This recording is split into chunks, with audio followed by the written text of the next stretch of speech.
get the latest on the fact that Modi is in Sydney for his trip. We have been following all of the details there. It's a 3-day trip and the red carpet has very much been rolled out for him.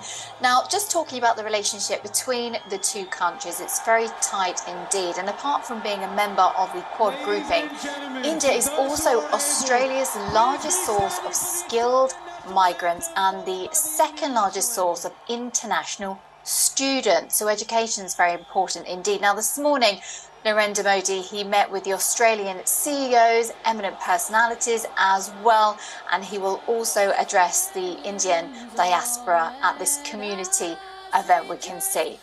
Now, thousands are there. They're flocking to see the Prime Minister Modi on his visit, and this will also be attended by the Australian Prime Minister Anthony Albanese as well. The Olympic Park Arena event is attracting Modi supporters from across the nation, as you can see. Well, both India and Australia, they are strong, they're vibrant, secular, multicultural democracies, and that's what they have in common with each other. They both have a free press and an independent judicial system as well. And also the English language is a huge... The National Anthem playing, as you'll be able to hopefully see the... Sing Advance Australia Fair.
Thank you all for standing.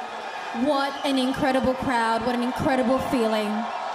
I want to welcome the Premier of New South Wales, the Honourable Chris Minns, to the stage. Please give him a warm, warm welcome.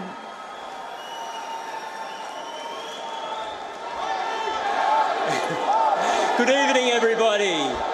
As Premier of New South Wales, it's my great pleasure to welcome all of you to the Qudos Bank Arena for this special event. And I, of course, particularly want to warmly welcome the Prime Minister of India, Prime Minister Modi.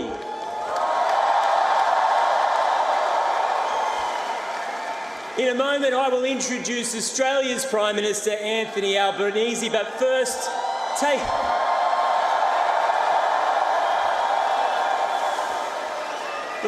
take a look at the scale of tonight's event. It's huge.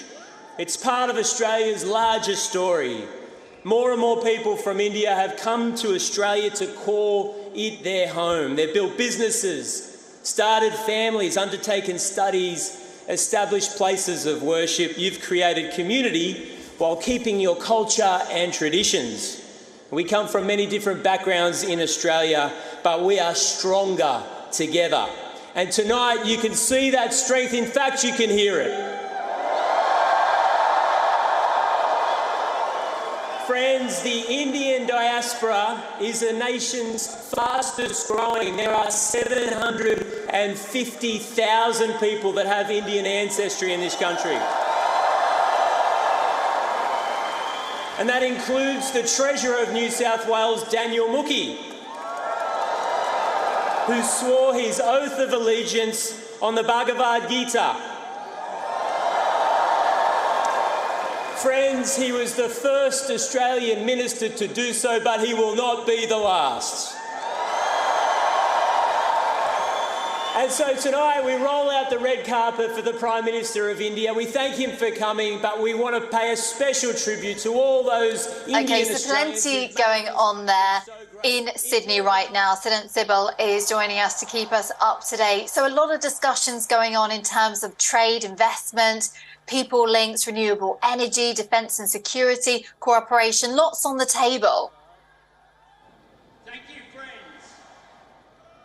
Well, yes, we know that focus will be on a lot of things, whether it's trade, security, defense. I'm standing inside the stadium where the Indian Prime Minister is shortly going to address the members of the diaspora. If my camera person can show you the energy in the room, and of course how the diaspora is keen to get a glimpse of the Indian Prime Minister.